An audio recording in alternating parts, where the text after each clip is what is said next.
evening, everyone. I'm Frank Novak, and this is Point of Reference.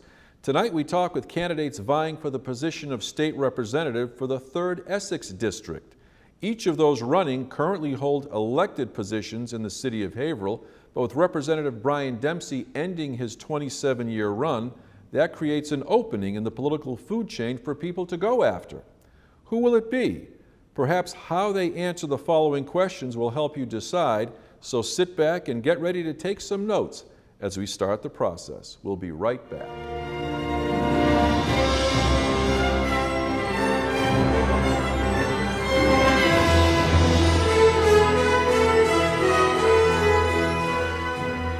Andy Vargas is a city councilor in the city of Haverhill. He's just finishing up his 2-year term, but decided to go ahead and jump into the 3rd Essex District race for state representative, the seat formerly held by State Representative Brian Dempsey for the past 27 years.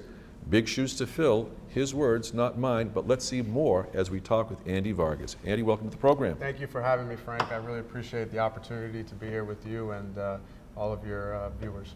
Well, great. You know, Andy, when we're talking about being able to take a step up in the political food chain, so to speak, with Brian Dempsey deciding to go ahead and step aside in an office that has not seen sometimes challenges for several elections, this is now turned into a contest, not only for yourself, but for other people want to be able to partake of that particular seat in the 3rd Essex District. Can you tell me, what is your specific assessment, given the questionable economic outlook in Massachusetts, regarding continued help in funding the Hale Hospital debt that Representative Dempsey was consistently able to deliver on? Absolutely. I'm glad you asked the question. And just to touch on the point that you mentioned that there are several other candidates running in this race, I think that it's excellent that the Haverhill community has choices because elections are really about choices, and that's healthy for democracy. On the point about the Hale debt, it's absolutely a concern for Haverhill residents, in that we've been receiving around $2.4 million every single budget that comes through from the state directed towards the Hale debt. I think that any state representative that looks to fill the shoes of Brian Dempsey is obviously going to have a tough time. We have to be realistic about that. They're going to start in the basement of the State House, and they're going to have to work hard and get scrappy and find ways to make things to happen for Haverhill. But I think that we've got a track record of having that included in the state budget for several years now, thanks to the efforts of Chairman Dempsey. And luckily, I've been able to develop relationships with folks on Beacon Hill already, where we're already having these conversations about ensuring that the people of Haverhill don't miss out on that assistance that we've been having for so many years. And so I've started to talk about that with the new chairman, Jeffrey Sanchez, who has endorsed our campaign.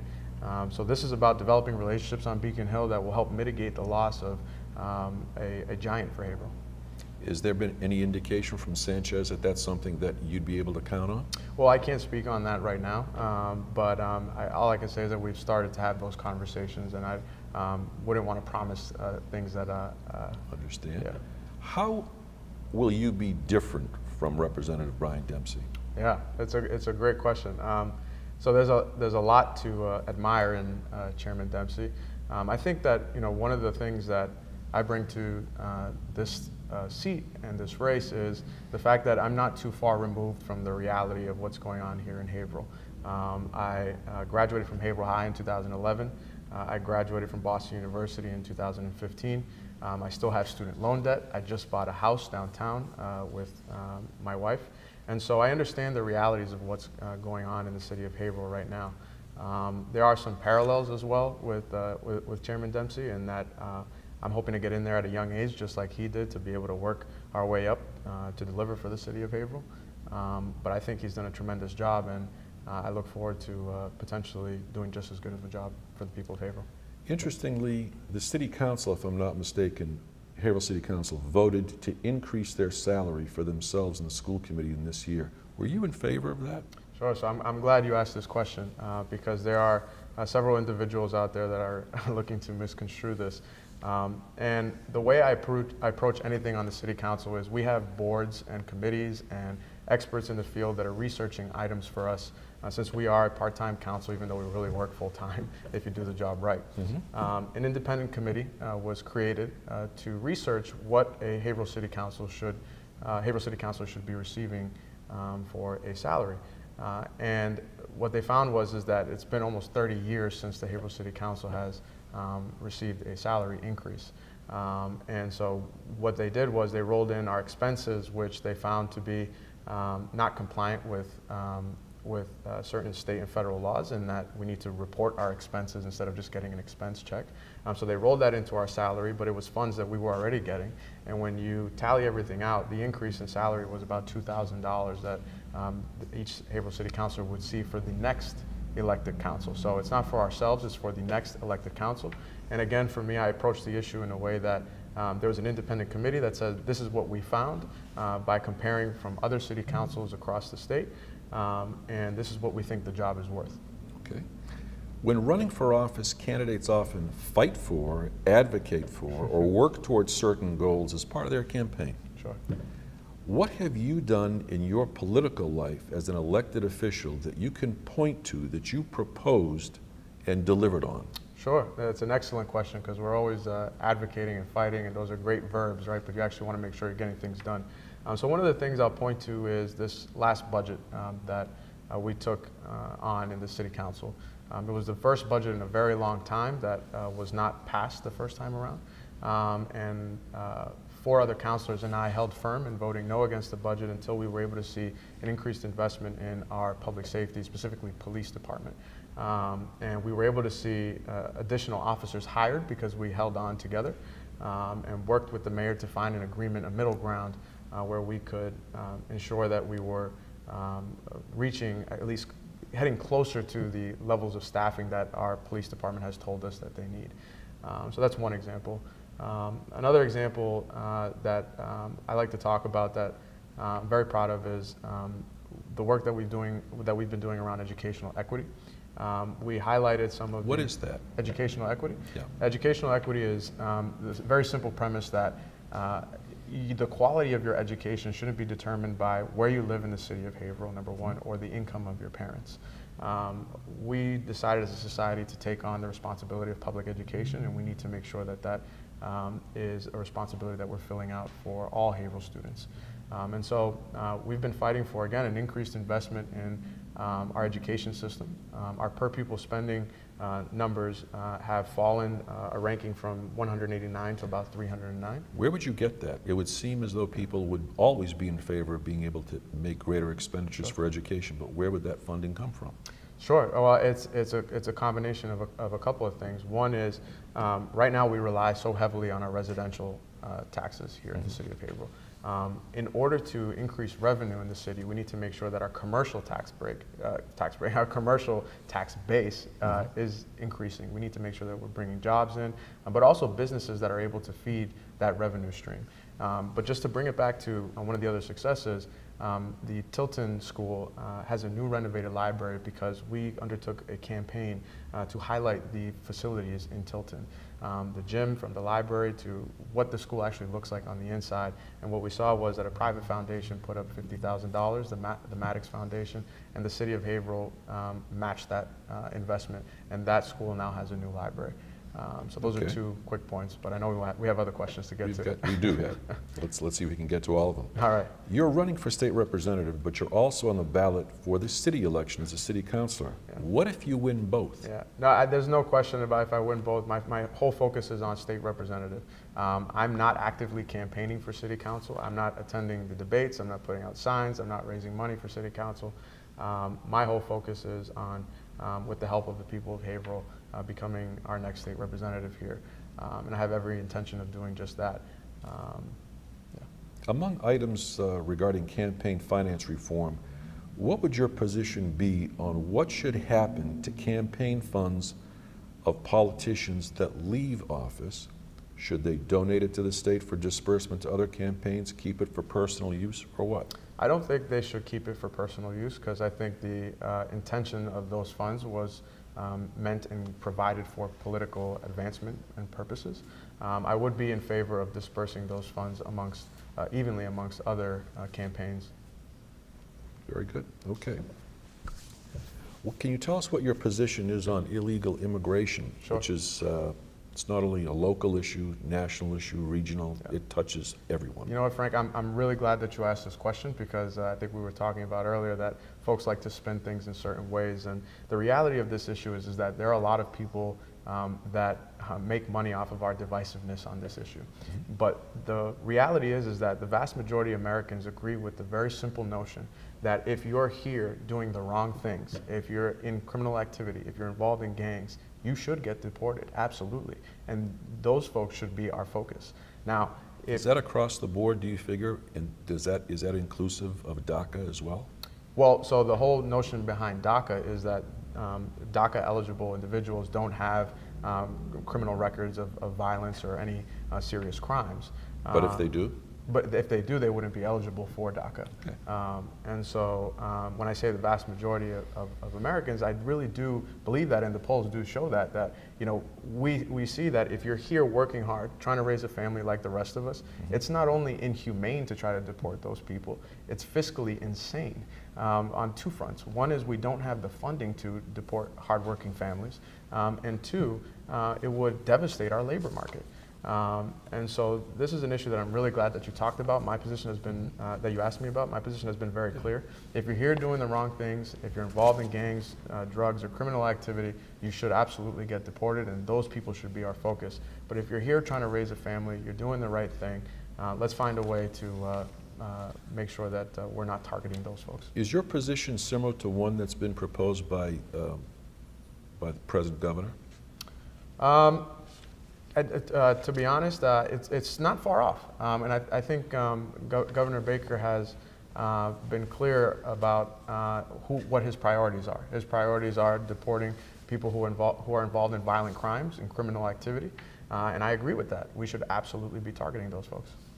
You know, when we take a look at what the cost of, let's say, illegal immigration happens to be, and when people happen to get here by crossing the line, what we're getting at is what the immigration policies happen to be from many of the countries from which many of the illegal immigrants happen to come from.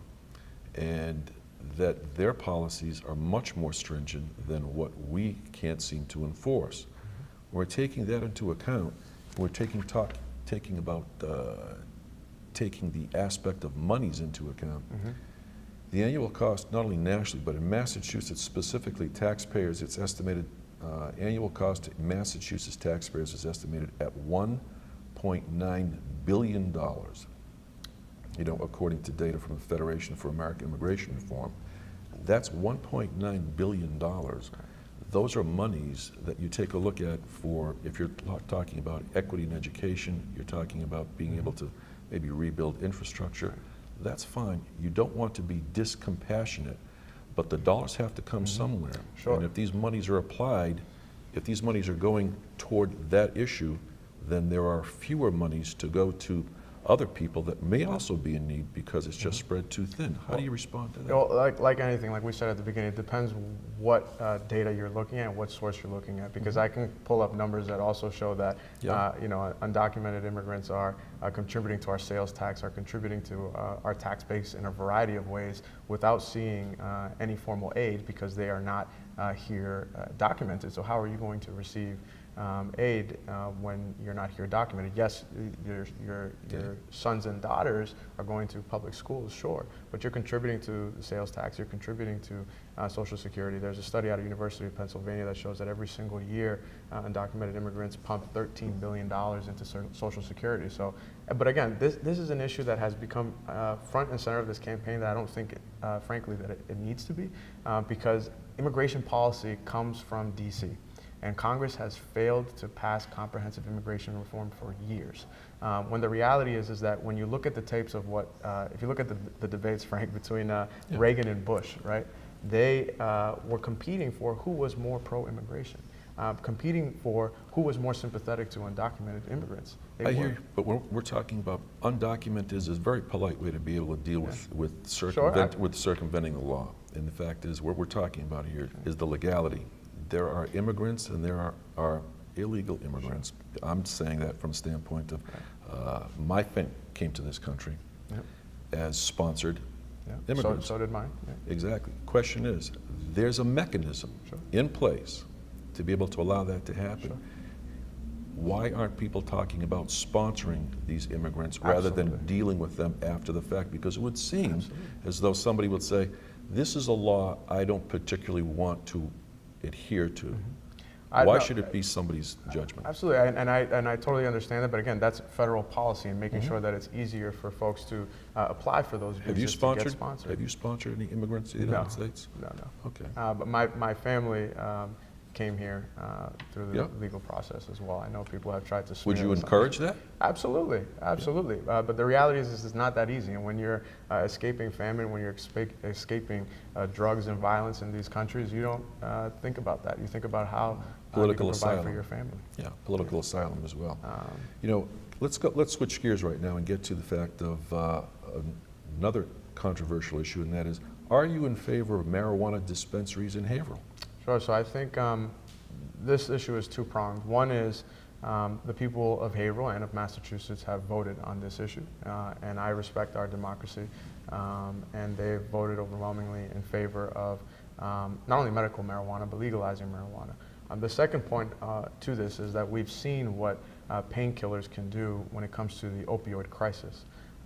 And what research has shown is that medical marijuana is a good alternative to reduce dependency on opioids that have been contributing to the opioid epidemic. This is true. 2 points to bring up. Okay. Number one, there is the form or the enzyme or whatever the chemical composition happens to be that is in marijuana can be in pill form that can help people remedy that type of situation. We're told, you know, medically speaking, that's number one.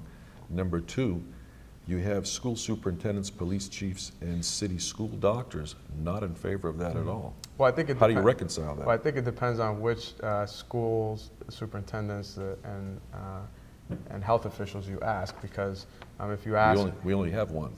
Well, yes, sure, here, yeah. But I'm looking at the research and the data that I've seen on what this can do to help alleviate the opioid epidemic. And no, we're not looking to encourage young people to partake in recreational marijuana. We're just looking to look at the data and see that the reality is that medical marijuana can help address the opioid epidemic while also generating some revenue for the city of Haverhill. This goes beyond perhaps the Bill Clinton question, but have you ever smoked marijuana? No. Okay. The other question I have before we happen to close, because we never have enough time to get to all of these items, are there any outside interests outside the city of Haverhill that are contributing to your campaign? And if so, what representation from you do they expect to get? So my whole focus on this campaign, we've had 6 events in the city of Haverhill, ranging from Rocks Village to downtown Haverhill to the Mount Washington neighborhood, where we've had a potluck this past week. The reality is that I'm not as well connected and established to the Haverhill establishment here. And so I've got to rely on my connections from Boston University, my alumni, the professors, people that I've been able to develop relationships over the course of my time there and in my professional experiences, as well as my family that's sparse across the country. And so I've got to tap into the assets that I have, and I don't, I've been able to draw some very good small dollar donations here in the city of Haverhill through the 5 or 6 events that we're going to have by the end of this campaign here in the city of Haverhill. And we're having 1 event in Boston. So 6 events in Haverhill, 1 in Boston, because I've been able to develop relationships in Boston that I think can deliver for Haverhill. And that includes relationships with the chairman of Ways and Means, with Senator Chang Diaz, several other representatives and senators that we're going to have to work together with in order to move Haverhill forward. Currently, you're going to be having the fundraiser sponsored by the president of the Boston City Council, correct? So it's the chairman of the Ways and Means Committee, Jeffrey Sanchez. It's Michelle Wu, the Boston City Councilor, president of the City Council, and Senator Chang Diaz, who I interned for many years ago. Yes. If you can tell us, just in closing, we know something about your political career and your background, and with your White House connections, your internships through the State House and such. What was your first private sector job? My first private sector job. My first private sector job was working for several businesses while I was at Boston University, working part-time jobs to help pay my way through school. And now my full-time job is working for an organization called Entrepreneurship for All, which helps create businesses in our community through empowering entrepreneurs and small businesses in gateway cities. Excellent. Andy, that'll have to be the last word. But All right. Andrew Vargas, running for the state representative seat for the 3rd Essex District. Thanks very much for being with us. Good luck in the election. Thank you, Frank.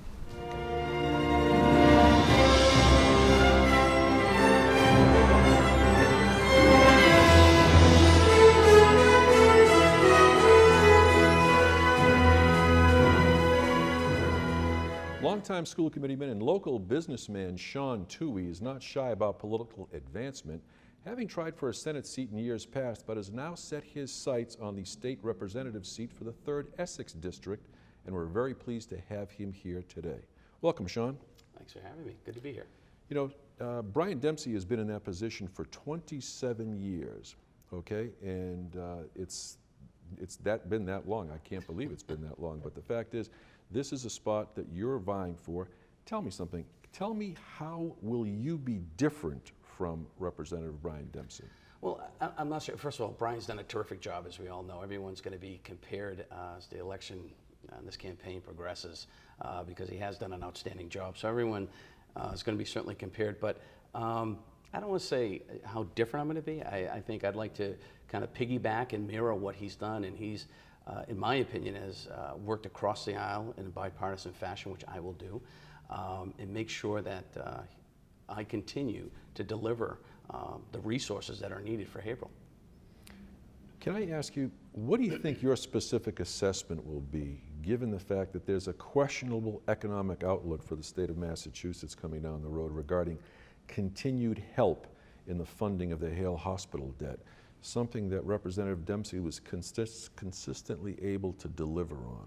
Yeah, and I think this, excuse me, there's a big myth that a Republican is not going to be able to deliver the resources, which is completely false. You can look at some of the legislative delegation here in the Merrimack Valley. You can look at Hill, Kelcourse, Mira, and many others that I've actually already talked to that I'm very close with, along with Senator Bruce Tarr, who's a big supporter of mine. Then also, I don't mind telling you, as most know, you look on the website, Governor Baker and Lieutenant Governor have thrown their support behind me, which I'm very humbled by that and also excited about at the same time. So I think having the discussions about the Hale debt, I know how important that is for Haverhill, and I can assure you that the legislative delegation here and abroad across the Commonwealth understand how important it is to Haverhill. So I'll work very hard, and the word I'm getting is for them to not deliver, or us not to deliver that Hale relief is probably unlikely that it's not going to happen. But make no mistake about it. You asked me what I'll do, but with mirroring Brian, I'll make sure that I deliver for Haverhill. Okay. You're running for the state representative seat, but you also happen to be in the ballot for the city election. What if you win both? Oh, that's actually not true. I withdrew. Oh, yeah, sorry to interrupt. No, that's by the fine. way. That's fine. I'm the only candidate actually that's running right now that I don't believe, although like you mentioned previously in the top of the show, that I've run for multiple seats. And the reason that is very simple. I don't need the job. I'm not looking for, that. I love to serve. I'm going to miss working on the school committee, fighting. I've got 2 wonderful children that are being educated here in Haverhill. My daughter's going off to college next year. I don't know which one yet, but might be Bentley, but we'll see. And my son's in 8th grade. So that I'm going to miss a great deal, having an impact on my children and the rest of the children across the district. But I see me in this role delivering for Haverhill. I feel confident I'll be able to do that. But being on the ballot for both, I just don't see that as equitable. It doesn't make sense. And quite frankly, I was disappointed that the opponents on the other side have chosen to do that. I mean, to me, it looks like a political opportunist, number one. And if you want to run for a seat, you go 100% at it. Either it's all or nothing. And that's my position on that. When running for office, candidates often fight for, advocate for, work towards certain goals as part of their campaign. What have you done in your political life as an elected official that you can point to that you proposed and delivered on? Well, I would say that I was very supportive. I mean, I think the opioid crisis is a big issue here, and Governor Baker has done a terrific job addressing that. And I look forward to working with not only him but also my colleagues in the legislature to continue that fight here.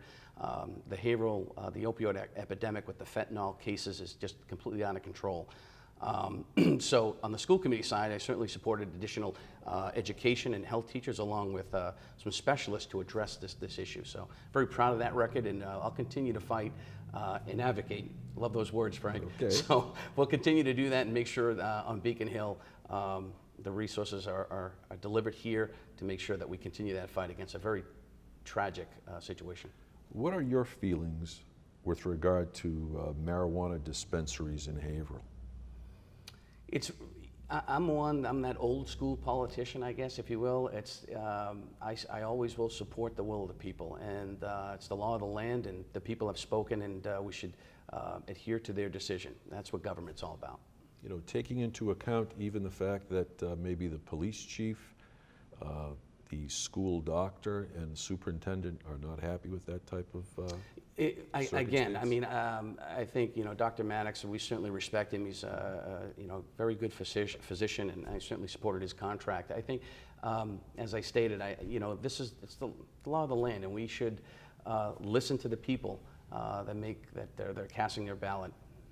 Okay, maybe sounding like a Bill Clinton question, but have you ever smoked marijuana? I've actually tried it a couple times in my day. Okay. Can you tell us, what is your position on illegal immigration, which is not just a local problem, but a regional and a national problem? Well, we need to secure up you know, obviously the border, but what I'm not for is this, the idea of rounding up. I mean, I think if you're getting towards the DACA question or any of those issues, it's just inhumane to think that we're going to send all these children that are here now, send them back.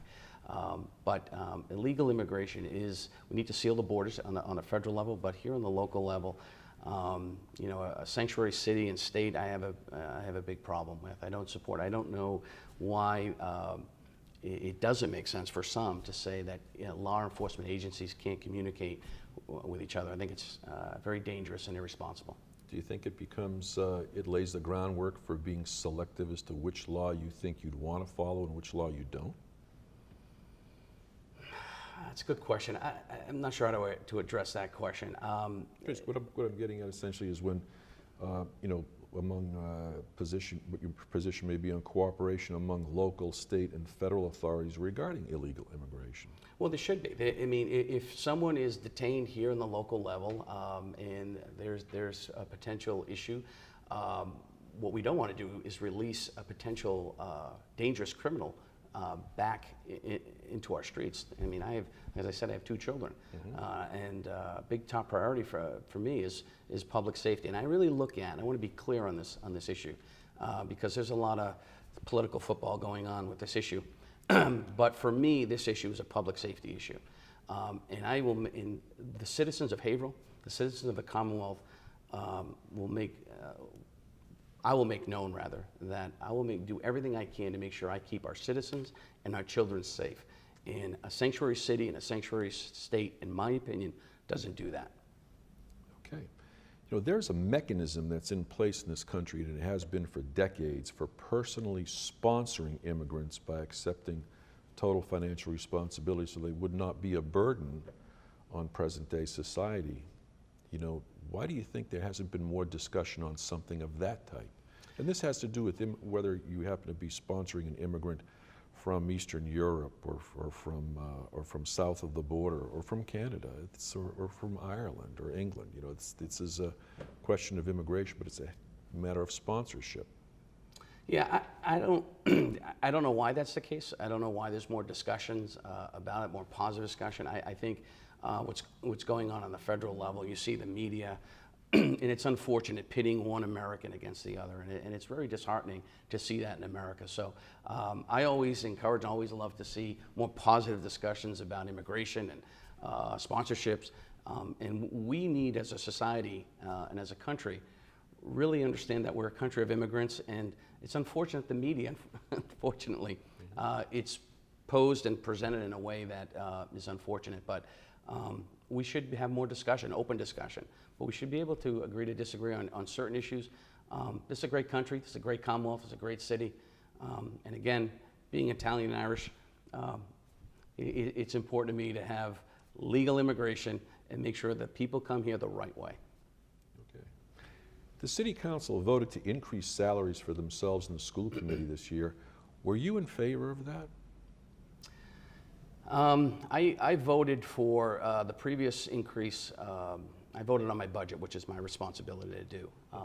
You know, what I didn't like, I didn't agree with is what the City Council did on their side. I mean, to accept a pay raise of that magnitude is unbelievable to me. I forget the percentage of that raise, but it's, in my opinion, excessive in today's, even today. There are families that are struggling. I mean, I'm self-employed, my wife is self-employed. These types of raises, I just couldn't support. And speaking of raises, I want to be clear, the legislature last year voted themselves in excess of 40%. Yeah. At the same time, and by the way, I want to be crystal clear on your show, I will not accept that raise or that money. I will donate it if they can't do it from an administrative or accounting.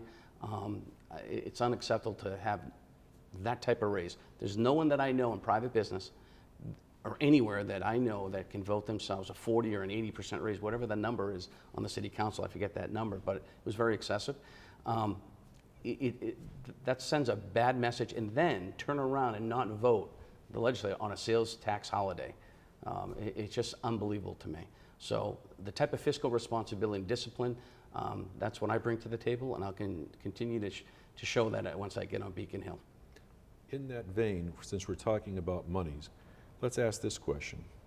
Among the items regarding campaign finance reform, what is your position on what should happen to campaign funds of politicians that leave office?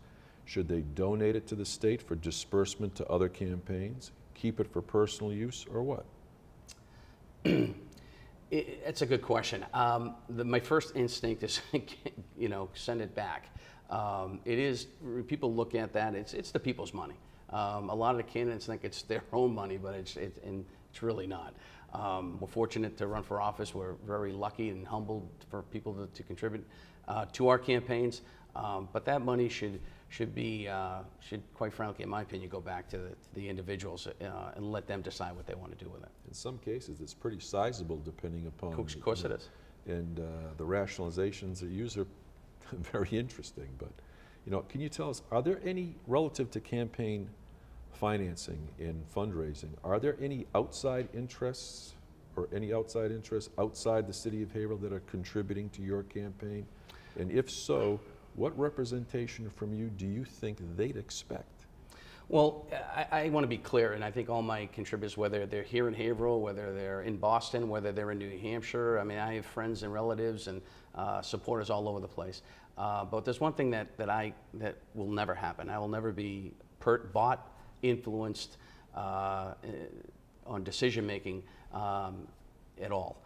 That's just not my makeup, it's not my characteristics, not my personality. I just can't be bought, Frank. That may offend somebody. Maybe that's why my committee owes, I lend my committee quite a bit of money. And I'll continue to do that.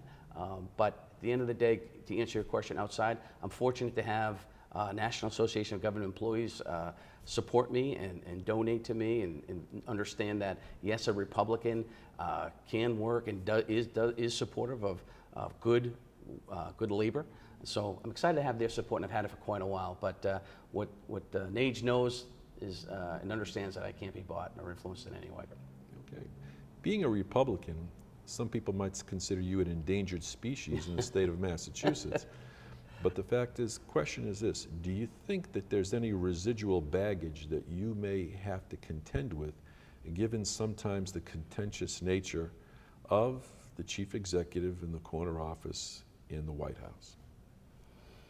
Well, to me, a lot of people try to bring that into a campaign if they're lacking on issues, and I think that may happen. But I think people, and I give credit, I believe in the citizens of Haverhill that they're smarter than that. They know this is a local race, it's a state rep race. They want true representation. Who's going to be best served or represent Haverhill in the 3rd Essex District? That's what they care about. That's what they're going to be focused on. Then they understand the issues on the federal level are what they are, separate and on a federal level.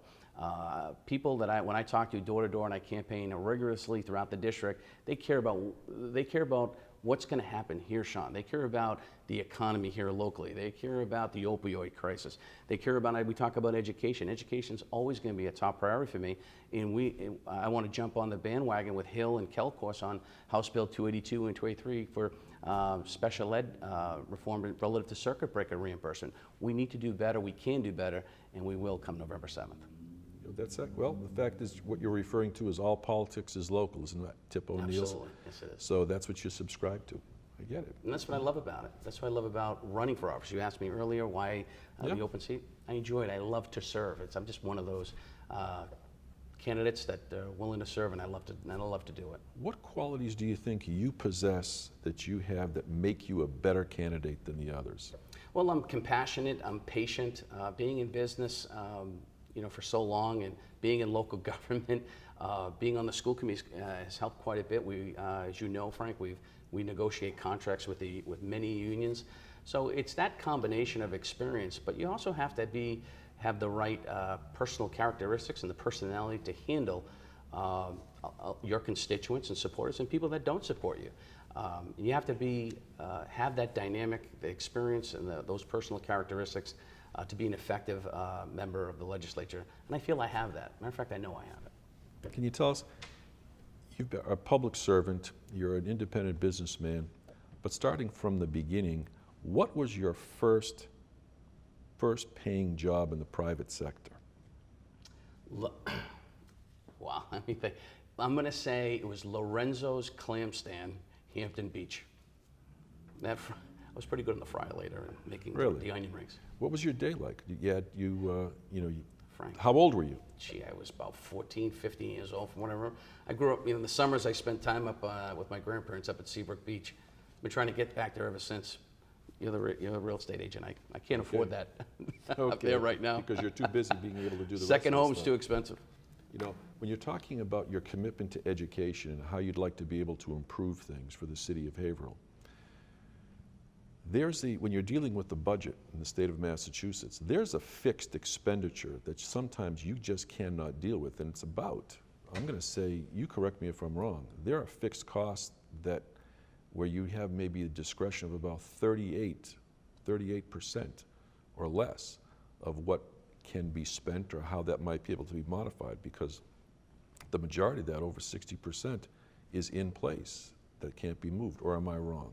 No, you're about the numbers. I can't give you an exact number, speaking, but yeah, and it's all about budgeting. Is all about setting priorities and finding the resources and the ways to make that work. And I've been doing it my whole adult life, so I feel very confident.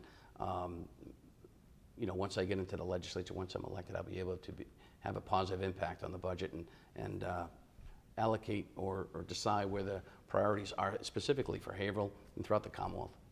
Do you think there are some activist groups that are right now trying to put something on a ballot in the future, whether that'll happen for November, I'm not sure, about being able to limit the amount of outside monies that people happen to get? And I know that you have many contacts not only in the city of Haverhill and outside the city of Haverhill, but do you think that there's maybe some merit, given the fact that you may have a donor that comes in from out of town because they know you, because you have a history with them, but somebody else, you wind up paying the penance for other people's indiscretions, by association. When somebody does something and they do that for the wrong reason, well, is that a reason to sort of throw the baby out with the bathwater, so to speak? What do you think about the idea of the activists looking to limit outside monies coming in? I think on our level, the way that it is, and remember that we're limited. They changed it to the increase. You're talking about donations, individual donations, which is, we can't take any corporate checks. And it's when the maximum was 500. Now now it's 1,000 per individual. I think that formula. I think at our level, it's not easy to raise money. And to be quite frank, I mean, at a higher level, I think that has some merit.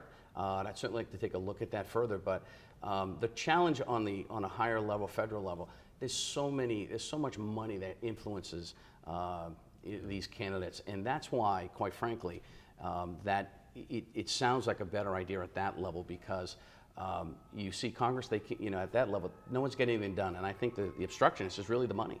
I mean, that influence, lobbying, and that power has a dramatic impact, and unfortunately, you and I pay the price. Yes, we do. Sean, it'll have to be the last word. We appreciate you being here today, and thanks very much. Thanks for having me. being able to share your thoughts with myself and the audience. Thanks so much. We'll be back Appreciate in just a your time. moment. Thank you.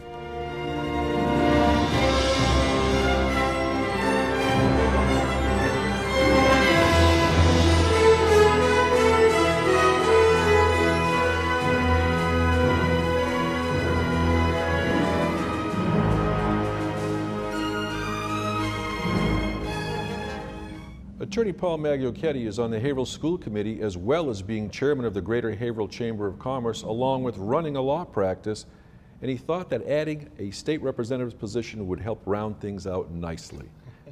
So this is a guy, I know he doesn't have an exorbitant amount of time on his hands, but apparently he uses it very effectively. And welcome to the program, Paul, to be able to discuss with us some of the questions we have here for your state rep race. Thank you very much for having me. I always appreciate being interviewed by you. And you forgot to mention, I'm also the chair of Bethany Communities, which services our elder community here in the city of Haverhill. And this is how a man gets 36 hours of things done in 24 hours. Absolutely. Apparently. That's it's all about good. organization. So we're glad you're here today, Paul, so that we could go ahead and discuss some of the things that may be confronting people's, what they have on their minds, and what your judgment calls would be on certain things if you happen to be able to make the race as far as the state rep for the 3rd Essex District.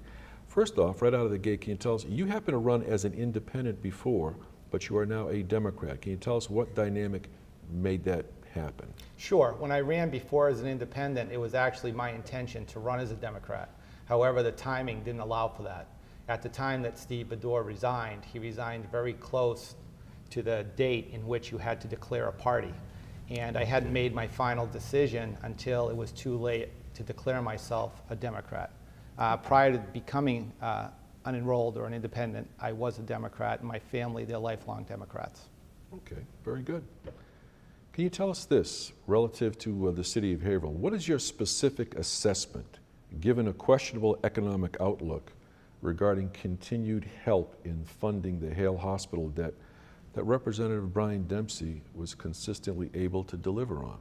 Well, first of all, a lot of the funding for the Hale debt is actually built into existing legislation. It's not specifically earmarked, but it is in other funding for the city of Haverhill. A lot of people aren't aware of that. But I have been speaking with Representative Dempsey, as well as with other legislators, to get an understanding on how that really happens. Look, whoever gets in there next is not going to have the clout or the abilities that Brian Dempsey had as chairman of Ways and Means. So you're going to have to be creative, and you're going to have to build coalitions, and you're going to have to work very closely with your colleagues in the legislature to get as much as you can for the city of Haverhill. And you have to make them understand how important it is that we continue to get funding for the Hale debt. Can you tell me, you're running for state rep, but you're also on the ballot for the city election. What if you win both? It's my intention to be the state rep for the city of Haverhill. If I do get elected to both positions, I would probably stay on the school committee for a short period to ensure a smooth transition for the new superintendent, at which point I would resign and solely be the state rep for the city of Haverhill. Okay. Can you tell us, how would you be different from Representative Brian Dempsey? Well, I think Brian and I, we actually graduated high school together. We were classmates, and we've had a great relationship over the years. But we are different people. We both are very competitive and tenacious, and we both love the city of Haverhill. We're both lifelong residents, had strong families based here in the city of Haverhill. But I do think I bring a much different perspective to the office. My background is very different. I went to the College of the Holy Cross and then Suffolk University Law School. I owned and operated a machine shop with my father, and then I practiced law. Brian's background was, I believe he was training to be a funeral director when he first got elected, and then he went into the insurance business. So our backgrounds are not similar in that regard. And I believe I have a lot more expertise as far as understanding the laws because of what I do. He was responsible for drafting laws and creating budgets.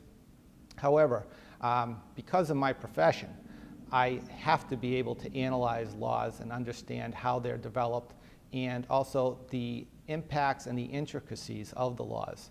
I also believe that I am very passionate about education. That's why I've been on the school committee for 8 years, and that's why I support all of our students in their activities. I've raised money for them, and I believe that education is the cornerstone of a lot of our issues in our society today. And I would really fight very hard for increased funding for education.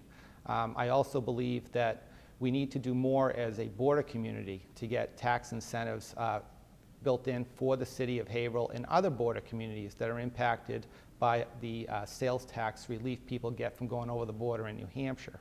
And I think that we need to take advantage of our advanced manufacturing capabilities here in the city of Haverhill. Just last week, I was at the ribbon cutting for the machine technology department over at Whittier Votech. That is a state-of-the-art, phenomenal facility they've built there.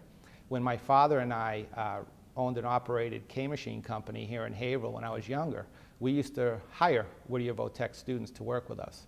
So there's a lot of untapped potential there. Because of my experience and background, I am going to focus on those areas and help build our local economy that way.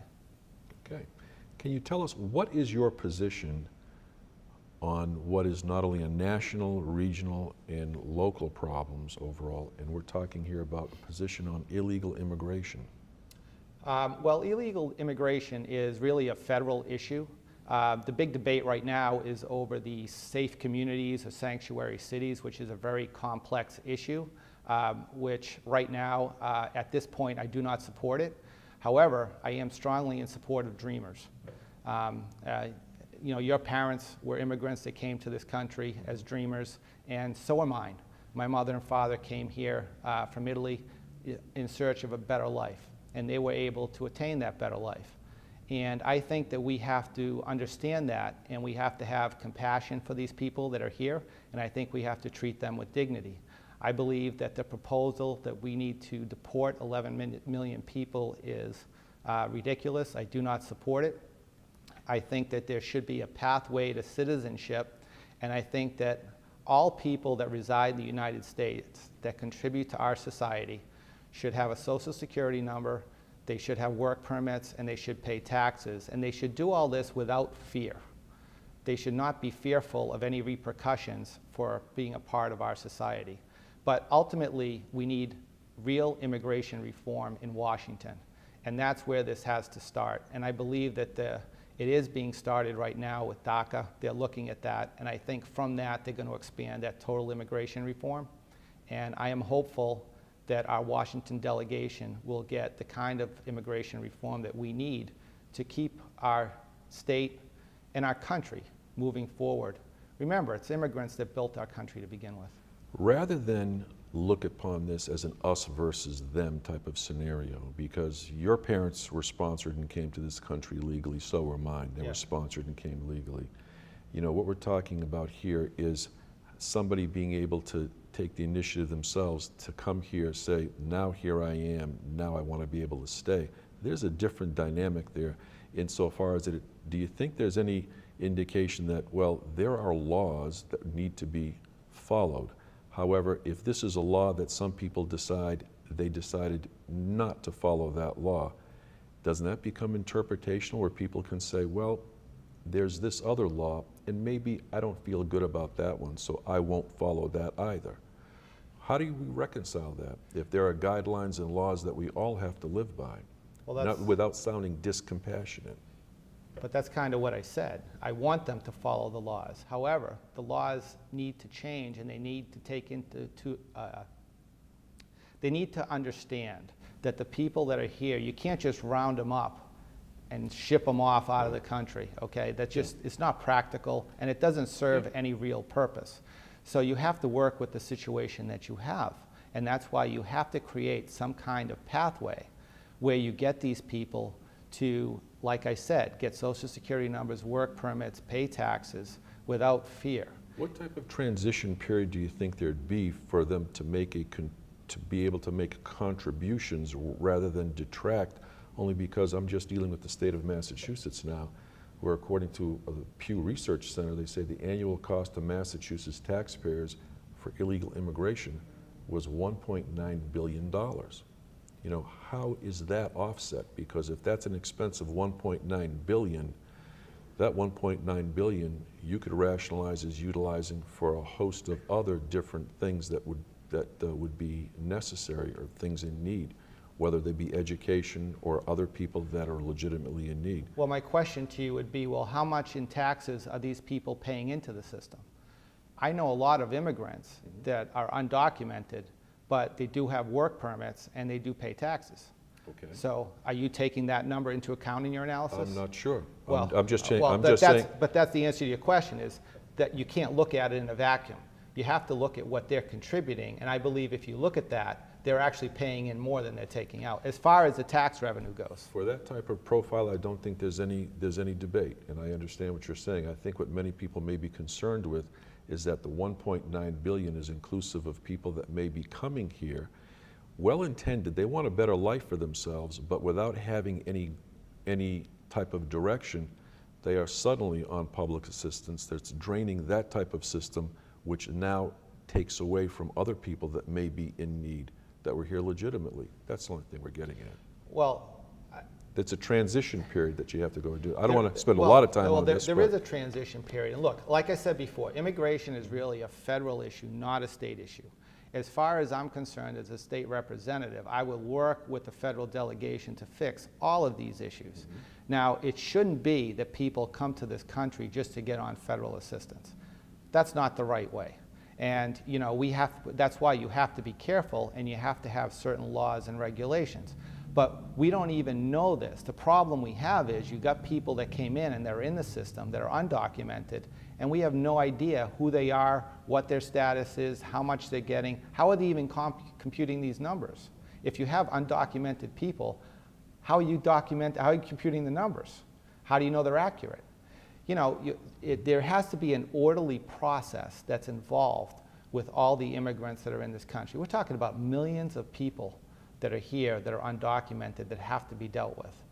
It's not realistic to say we're going to round them all up, ship them out, and then have them come back in legally. It just doesn't make any sense. I think a lot of people would agree with you on that. They're just looking to see what type of system do you use to change them from a dependent society. If I was running for Nikki Tsongas' Congress seat, I would have a more definite answer for you, because that's more of an answer for the federal level, not at the state level. Well, if we are talking at the state level, what are your thoughts on cooperation among local, state, and federal authorities regarding illegal immigration? I made that clear. I think that they should cooperate, because if they don't cooperate, you're putting lives at risk. For instance, if ICE is coming to town for whatever reason, okay, if they're not communicating with the local police department, and they go to a house and the people at the house call the local police department, they don't know who's at their door, you can end up with a blue-on-blue situation where you have local law enforcement against the feds, and then you have innocent people in the house. If there's some kind of altercation, you don't know who's going to get hurt. The other problem you have is there are people that, you know, have posted things cautioning people about ICE, whether or not it's true or not. But when you do that, you're actually creating fear among the very people you're trying to protect. So you're having people that are in their homes that are now being put on alert that there are people in town that are trying to grab you and deport you, take you away from your family, your kids, and send you out of the country. I don't think that's right. I think that the right way to handle this is to work with the local law enforcement officials, and then you have them communicate with the federal officials. They have to be in sync. If they're not in sync, then you have a breakdown, and you could put everyone's lives at risk. We always have to be concerned with human life. You have to protect all the people, even the ones that are so-called undocumented. We have to be concerned with human life. We have a moral obligation to do that. There is a right way to handle this situation. It's got to be done in an orderly process. It has to start at the federal level, and then the state legislature and the local governments have to all be in cooperation and on the same page. That is the best way to handle immigration. There is a mechanism in place, and it has been for decades, and that is sponsoring those immigrants that would be coming in. Yes. Essentially being able to sponsor them so that accepting total financial responsibility so they would not be a burden to present society. That's already in place. Yes, it is, but it's not enforced. That's correct. Yeah, so you have to look at the laws that you have and you have to enforce them. That's why I say it's a federal problem, and the federal government has to get their hands around this. And Would you think it'd be appropriate for those existing illegal aliens that are here to seek a sponsor? Or do you think they'd be lining up to be able to sponsor? I would be okay with that, but again, that's up to our federal legislators to come up with a game plan on what's the best way to deal with this. Okay. What they need to do right now is they have to end the fear. They have to stop the presumption that's going on right now that if you're living here, even if you're undocumented, that someone's going to swoop in at your house, grab you, take you away from your family, and deport you out of the country. That fear has to end. There has to be some kind of process that people are allowed to enter into and then become part of. And if they don't qualify, once they're in the process, if they don't qualify, for whatever reason, then you deal with the situation however you deem appropriate. But it's all at the federal level. I don't want to belabor the point, but that's at the federal level. And You are belaboring the point. If they haven't, if the federal level has not done that yet, and they haven't done it for years, they haven't done it for decades, this ultimately rests in the lap of the local person. No, And it that's doesn't. That's where we no, are it doesn't. right We now. don't have any authority over immigration. Well, you can either do something about it or not do something about it. No, you can't do anything about it. Immigration is federal law. So what are you suggesting? What are you suggesting that we can do about it? Well, if something could be coordinated, I'm not looking to go ahead and provide the answers. I'm looking to ask the questions. No, but to see if you coordinated can in do it. what way? When we're dealing with illegal immigrants and we're dealing with the DACA situation, many people want to look upon that as being black and white. We look at the circumstances. But DACA's federal. So what can the state or local government do? What we're talking about is the fact that if people happen to be here and they happen to be a dependent subsection of society, that you want to be able to kind of convert that. And if you're waiting for the federal government to do that without there being any sort of innovative way to be able to take the reins and try to show somebody how to do something a little bit different. No, that's fine, but how do you do that? You said it becomes a local issue. At the local level, you have no say on the federal law. The federal law trumps local law. So my point is, what are you trying to say we can do at the local level? We can't. What we can do is we can provide services and information to the people that are here to say, look, this is how it works. You do have some rights. Everyone has certain rights, okay, I'm not under the disputing that, Constitution. but we're not going anywhere with this, so let's go to the next subject at this point. Are you in favor of marijuana dispensaries in the city of Haverhill? Well, we have the law now, so we have to deal with the issue. I remember a few years ago, I actually dealt with tattoo parlors coming to Haverhill, and that was a controversial issue, and a lot of people didn't want them. The problem that we had is we didn't have any zoning for it in the city of Haverhill. So when you don't have zoning for it, technically, they could have put it anywhere. They just had to go to the Zoning Board of Appeals to get approval. So they quickly addressed that, and they did zone for it. But I was involved with one of the first tattoo parlors coming to town. Now, with regard to marijuana, the voters have spoken. It's here, okay? And the legislators have spoken, and they've said, we're going to tax this. I believe they're taxing it at 24%. That was the last number that I heard. And they're already using those revenues to put towards the opioid epidemic, to get people services toward their opioid addiction. This is even with the understanding that school superintendents, the police chief, and the school medical doctor essentially is not in favor of something of that type. The medical community is not in favor of it. They feel that it's a gateway drug.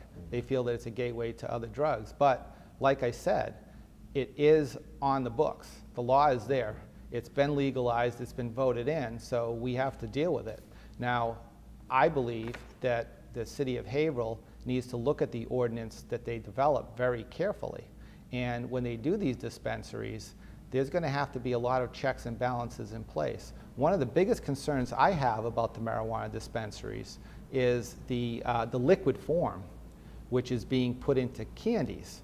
My biggest concern is you could have a kid walking down a hallway at school that you think has a cough drop in his mouth, and it could be something dispensing liquid form of THC or whatever it's called. That's a big issue. You don't want kids walking around the halls getting stoned all the time.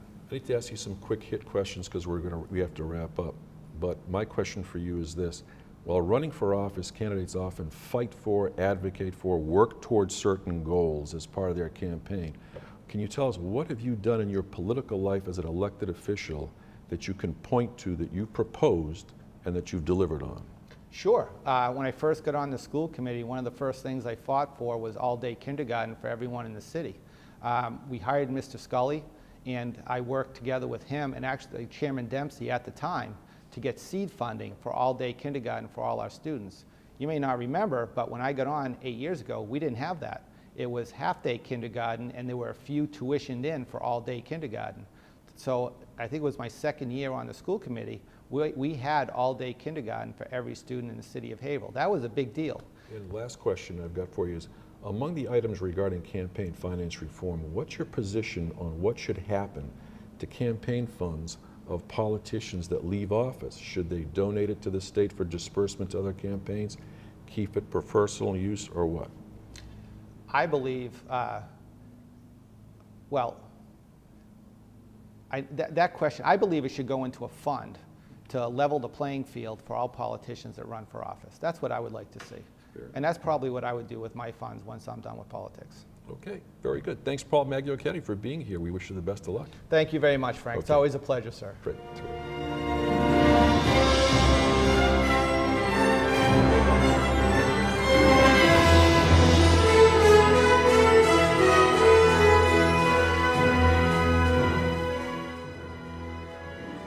Well, there you have it. To find out even more, watch their one-minute messages, read news publications, and call the candidates. They want to hear from you.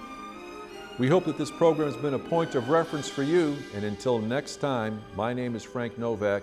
Thanks very much for watching.